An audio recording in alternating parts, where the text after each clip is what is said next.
নমস্কার দর্শক, সংবাদ আবির্ভাবে গুরুত্বপূর্ণ সংবাদে আপনাদের সকলকে স্বাগত।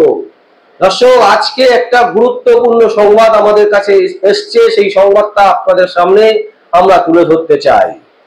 যেটা হচ্ছে যে মমতা ব্যানার্জির নির্দেশে স্বরাষ্ট্র দপ্তর থেকে একেবারে পরিষ্কার বলে দেওয়া হয়েছে যে যতটুকু প্রয়োজন, অপ্রয়োজনীয় কোনো নিয়োগ করা যাবে না। প্রশ্ন হচ্ছে, অপ্রয়োজনীয় নিয়োগটা হলো কবে? আর যদি নিয়োগ হয়ে থাকে তাহলে সেই নিয়োগটা করলো কে, কিভাবে করলো? সেই সবের কোনো প্রশ্নের উত্তর কি মুখ্যমন্ত্রী মমতা ব্যানার্জির কাছে আছেন? আমাদের মনে হয় নেই।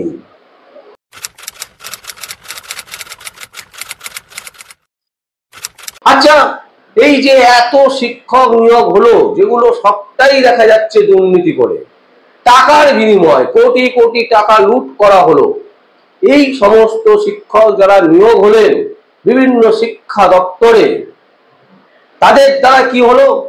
তাদের দ্বারায় সাধারণ মানুষের ছেলে মেয়ের ভবিষ্যৎকে একেবারে গুড়িয়ে নষ্ট করে দেওয়া হলো। কারণ তারা যে শিক্ষাটা দিচ্ছেন, যে শিক্ষকগুলো দুর্নীতি করে শিক্ষকতা করছেন, তাদের কাছ থেকে শেখার কি আছে? তাদের কাছ থেকে তো দুর্নীতি শিখবে। ফলে কি হলো? মাল্টিপ্লাই ভাবে দুর্নীতির যে প্রবণতা, সেই প্রবণতা বাড়তে শুরু করবে। এবং মমতা ব্যানার্জি চাইছেন যে বাংলাটাকে একদম দুর্নীতি পরায়ণ রাজ্য বানিয়ে দাও, যেখানে প্রতিটা মানুষ দুর্নীতি করে রোজগার করে এবং সেই টাকা দিয়ে তাদের সংসার চালায়। এই জিনিস হতে চলেছে, কারণ যারা শিক্ষা দেবেন তারা হচ্ছে দুর্নীতি করে চাকরি পেয়েছেন। তো তারা কি শেখাবেন? তারা তো প্রথমে এটাই শেখাবেন না যে দুর্নীতি করে চাকরি পাওয়া যায় পশ্চিমবঙ্গে, এবং পশ্চিমবঙ্গের মাথা হচ্ছেন মমতা ব্যানার্জি। তার দলের লোকজনকে যদি জোগাড় করতে পারেন, তাদেরকে যদি টাকা দিতে পারেন, তাহলেই কিন্তু চাকরি হবে। সুতরাং যারা আমার ছাত্রছাত্রীরা, তাদেরকে বলবো পড়াশোনা কম করো, বেশি বেশি করে দুর্নীতি কি করে করতে হয় সেগুলো শেখো।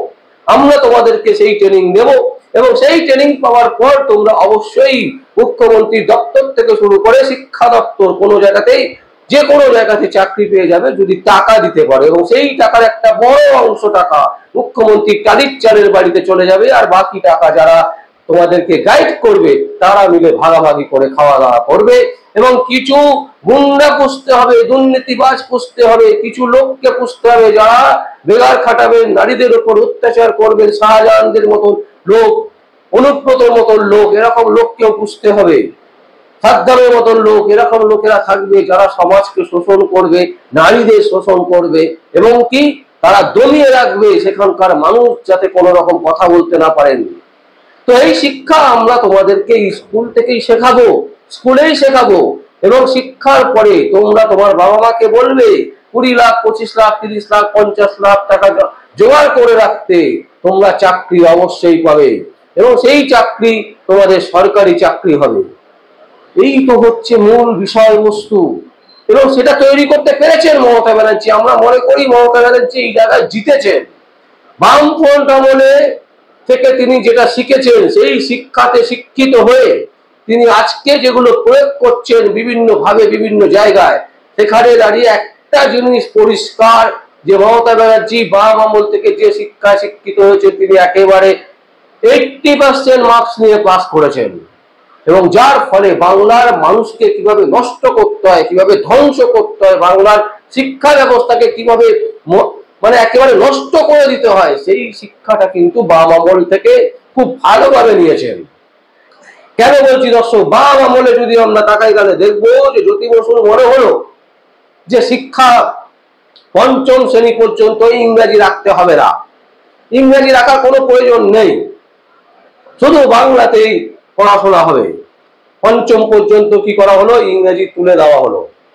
যার ফলে কি হলো? একটা দশকের ছেলে মেয়ে তারা কিন্তু ইংরেজিতে পুরো পিছিয়ে পড়লো, কিন্তু নিজের ছেলে, নিজের নাতি, তাদেরকে কিন্তু বিদেশে একেবারে ইংরেজিতে পড়াশোনা শেখালেন, বিধান করে নিয়ে এলেন, দেশে নিয়ে এসে তাদেরকে ব্যবসায়ী বানিয়ে দিলেন। অথচ বাংলার আপামর জনগণের যারা ছেলে মেয়ে, তারা ইংরেজি থেকে বঞ্চিত রইল, এবং একটা দশকের ছেলে মেয়ে তারা কিন্তু ইংলিশে উইক হয়ে গেল। অথচ আমরা যদি দেখি সমস্ত জায়গাতে ইন্টারভিউ থেকে শুরু করে চাকরির পরীক্ষার ক্ষেত্রে বেশিরভাগ জায়গাতে ইংরেজি ব্যবহার করা হয়। অথচ সেই ইংলিশ থেকে পিছিয়ে পড়লো হচ্ছে বাঙালির ভেদ জাতি। এবং তাতে কোনো অসুবিধা নেই, চললো শোষণ, চললো তোষণ, রেকমেন্ডে হলো চাকরি। তারপর মানুষ বুঝতে পারলো যে না, এদেরকে সরাতে হবে। পরিবর্তন হলো, যিনি পরিবর্তনের কাণ্ডারি মমতা ব্যানার্জি, তিনি মুখোশ পড়েছিলেন। তিনি বিভিন্ন জায়গায় একেবারে আন্দোলন করে বুঝিয়ে দিয়েছিলেন বাংলার মানুষকে তার মতন সৎ মানুষ নেই। পরিবর্তন হলো, পরিবর্তন হওয়ার পরই কিন্তু দেখতে পেলাম তার মুখোশটা খুলে গেল। কিন্তু তারপরেও বাংলার মানুষ এখনো তার উপর আস্থা রাখছে, বিশ্বাস করছে যে মমতা ব্যানার্জি একমাত্র দিশা দেখাতে পারে। মানুষকে এত ঠকাচ্ছে, মানুষকে এত বোকা বানাচ্ছে, কিন্তু তবুও মানুষ এখনো বিশ্বাস করছেন, এখনো পর্যন্ত ভাবছেন যে মমতা ব্যানার্জি তাদের সঠিক দিশা দেখাবেন। কিন্তু দর্শক, আমরা এইটুকু বলতে পারি, আমরা দৃঢ় ভাষায় বলতে পারি, দৃঢ় গলায় বলতে পারি, মমতা ব্যানার্জি কখনোই বাংলার সাধারণ মানুষের জন্য ভাবেননি।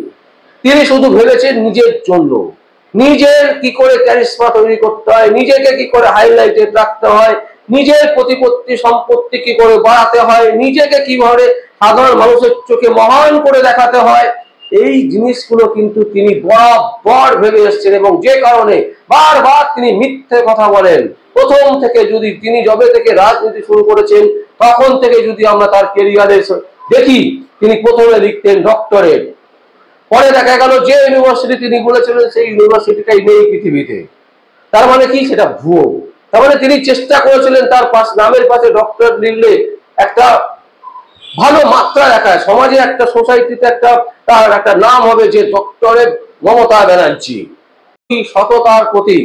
এখন তিনি নিজেই লেখা বন্ধ করে দিয়েছেন সততার প্রতীক। এরকম বিভিন্ন কিছু। তিনি সারদার সময় প্রচুর ছবি আঁকতেন, কোটি টাকার উপরে তার ছবি বিক্রি হতো, এখন তার ছবি বিক্রি হয় না। ছবি তৈরি করেন কিনা সেটাও জানা নেই, সংবাদ মাধ্যমে আমরা দেখতে পাই না। যারা তার প্যাটার্ন মানে তাকে নিয়ে যারা সব সময় নিউজ করে, তার দালালি করে, সেই সংবাদপত্র সেই সংবাদ মাধ্যমও কিন্তু দেখাতে পারছে না যে তিনি ছবি এঁকে ছবি বিক্রি করছেন। এই হচ্ছে মমতা ব্যানার্জি। আর কত বলবো দর্শক, আর কিভাবে বোঝাবো? যিনি সরকারি চাকরি বিক্রি করার অর্ডার দিচ্ছেন, সরকারি চাকরি বিক্রি হচ্ছে, কোটি কোটি টাকা মুনাফা লুটেছে তার ভাইপো থেকে শুরু করে তার পরিবার এবং তার দল, পুরো দলটা যেখানে দুর্নীতির সাথে যুক্ত, তারপরেও সাধারণ মানুষ ভোট দিচ্ছেন তাদেরকেই, কারণ বিশ্বাস রাখছেন। যদিও বিরোধীরা বলছেন এই ভোট হচ্ছে লুটের ভোট, লুট করছে মমতা ব্যানার্জি, কিন্তু লুট করাটা তো আটকাতে হবে বিরোধীদের, সেই ক্ষমতাও বিরোধীদের নেই। কারণ সোশ্যালে যে সমস্ত ক্লাব, যে সমস্ত সোশ্যাল অর্গানাইজেশন, তাদেরকে তো মমতা ব্যানার্জি রীতিমতো টাকা ছড়েন, অথচ বিরোধীরা ভাবছেন যে টাকা না ছড়িয়েই তাদেরকে তুলে আনবো, তারা বিরোধিতা করবে। এটা সম্পূর্ণ ভুল ভ্রান্ত। কারণ পশ্চিমবঙ্গে মমতা ব্যানার্জি প্রত্যেকের মধ্যে যে সিরিজটা পুঁতে দিয়েছেন, যে দূষণটা ছড়িয়ে দিয়েছেন, তাতে প্রতিটা মানুষের মধ্যে একটা গুণ ভালো আছে, যে আমি আমার নিজে ছাড়া অন্য কিছু জানি না, অন্য কিছু নিয়ে আমি বুঝি না, এবং আমাকে 1,500 টাকা দিচ্ছে মমতা ব্যানার্জি, তাই ভোটটা তাকেই দেবো। আমার ছেলে যখন কি হবে পরে দেখা যাবে। এখন তো আমি 1,500 টাকা দিয়ে আমার ছেলের টিউশন ফিটা দিতে পারছি। এখন তো আমি আমার ছেলের এই 1,500 টাকা থেকে 500 টাকা টিউশন ফি, নিজের লিপস্টিক, নেল পালিশ এগুলোতে কিনতে পারছি, 500 টাকা দিয়ে ফুচকা খেতে পারছি, বা কোনো রেস্টুরেন্টে গিয়ে কিছু খাবার খেতে পারছি, ভালো খাবার। তাহলে আমি ভোটটা তাকেই দেবো। এই জায়গায় কিন্তু বাংলার মানুষকে পৌঁছে দিয়েছে। যারা 1000, 1,500 লেভেলে, তারা 1000, 1,500 লেভেলে। যারা বড় লেভেলে, দেখবেন গায়ক, গায়িকা, নায়ক, নায়িকা, এরা দেখবে যখনই কিছু হয় রাস্তায় নেমে পড়ে। এখন আর নেমে পড়ছে না। এখন মমতা ব্যানার্জি বলে, ভাই যদি রাস্তায় নামো তাহলে কিন্তু কোনো অ্যাওয়ার্ড, সম্মান এসব কিন্তু দেবো না, ভাতা এসব দেবো না। তুমি নামবে না, তোমার কাছে ভাতা পৌঁছে যাবে, অ্যাওয়ার্ড পৌঁছে যাবে, সম্মান পৌঁছে যাবে। এবং তাও চুপ করে বসে আছে। যে নচিকেতা চক্রবর্তী, আপনারা সবাই জানেন, যিনি জীবনমুখী গান গেয়ে জনপ্রিয়তা অর্জন করেছিলেন, বাম আমলে মানে একদম বলা যেতে পারে তীব্র ভাষায় আক্রমণ করতেন, সেই নচিকেতা এখন দেখতেই পান না কোথায় কি হচ্ছে, কোথায় অত্যাচার হচ্ছে। কিছু হচ্ছে না তো, সবটাই ভালো, সবটাই ভালো, সবটাই ভালো। কারণ টাকা পাচ্ছি গান গাইবার। যে নচিকেতা হয়তো 40,000 টাকা তার রেট, এই নচিকেতা হয়তো তৃণমূল কংগ্রেসের থেকে 1,40,000 টাকা নিচ্ছে। এটা আমি একটা উদাহরণ দিয়ে বলছি দর্শক, এইরকম গায়ক গায়িকা নায়ক নায়িকা বুদ্ধিজীবী বোদ্ধাজীবী সবাই কিন্তু এইভাবেই ভাতা পাচ্ছেন এবং কোনো না কোনো জায়গা থেকে লাভবান হচ্ছেন। তাই প্রত্যেকের ক্লাস অনুযায়ী প্রত্যেকে কিছু না কিছু পাচ্ছেন এবং যার ফলে প্রতিটা মানুষের মধ্যে এমন একটা জিনিস তৈরি হয়েছে যে বসে খাওয়ার প্রবণতা, এবং সেখানে বিরোধীরা যদি কোনো পয়সা না দেয়, কোনো কিছু না দেয়, তাহলে তারা লড়াই করবে মমতা ব্যানার্জির বিরুদ্ধে। এটা তো হতেই পারে না, এবং সেই জায়গাটা কিন্তু বর্তমানে তৈরি হয়েছে। এবং এই জায়গা থেকে ঘুরে দাঁড়াতে গেলে, সাধারণ মানুষকে একত্র করতে গেলে তাদেরকে আরো বেশি করে ছড়াতে হবে। টাকা পয়সা যাই করুন, সেই জিনিস সেই সংগঠন যতক্ষণ না বিরোধীরা করতে পারবে ততক্ষণ কোনো লাভ হবে না। দর্শক, আজকে আমরা যে খবর জানতে পেরেছি, যে নিউজ আমাদের কাছে এসছে, যে একেবারে পরিষ্কারভাবে বলা হচ্ছে যে অপ্রয়োজনীয় নিয়োগ করা যাবে না। এই সংক্রান্ত সংবাদ আপনাদের সামনে তুলে ধরছি, এবং দেখুন আপনারা সেই সংবাদ আমাদের নিউজ ব্যুরো সংবাদ আবির্ভাবে নিউজ ব্যুরো থেকে সংবাদ আপনাদের সামনে তুলে ধরছি। দেখুন দর্শক, খুব দরকার ছাড়া নতুন নিয়োগ নয়, লোক কমানোর চেষ্টা করুন, সাফ নির্দেশ মুখ্য সচিবের। পুলিশ তথা স্বরাষ্ট্র দফতরের প্রস্তাব ছিল শিলিগুড়ি কমিশনারেটের 8টি থানা ও ট্রাফিক গার্ডের জন্য 436 জন সিভিক ভলেন্টিয়ার নিতে হবে। এজন্য বছরে খরচ হবে 5.02 কোটি টাকা। স্কুল শিক্ষা দফতরের প্রস্তাব ছিল 190টি শূন্যপদ পূরণ করতে হবে, বছরে 11.60 কোটি টাকা দরকার এজন্য। খাদ্য প্রক্রিয়াকরণ দফতর আবার 28 নিরাপত্তারক্ষী ও 142 জন উদ্যান পালন প্রযুক্তি সহায়ক নিয়োগ করতে চাইছে। তাদের লাগবে বছরে 5.74 কোটি টাকা। এরই সঙ্গে পূর্ত শ্রম স্বাস্থ্য কৃষি দফতর নিয়োগের ব্যাপারে নিজের তালিকা পেশ করেছিল, কিন্তু মুখ্য সচিব এবং অর্থ সচিব স্পষ্টভাবে জানিয়ে দিলেন অত লোক নেওয়া যাবে না। খুব যদি দরকার মনে হয় তাহলে অনুমোদিত শূন্যপদের বড়জোর 50% নিতে পারেন, যার অর্থ পরিষ্কার। এমন নয় যে বর্তমান কর্মীদের ছাঁটাই করার কথা বলা হচ্ছে, কিন্তু রাজ্য সরকারি দফতরে যেসব শূন্যপদ তৈরি হচ্ছে তা ভরাট করার প্রস্তাব সোমবার বড় ধাক্কা খেল।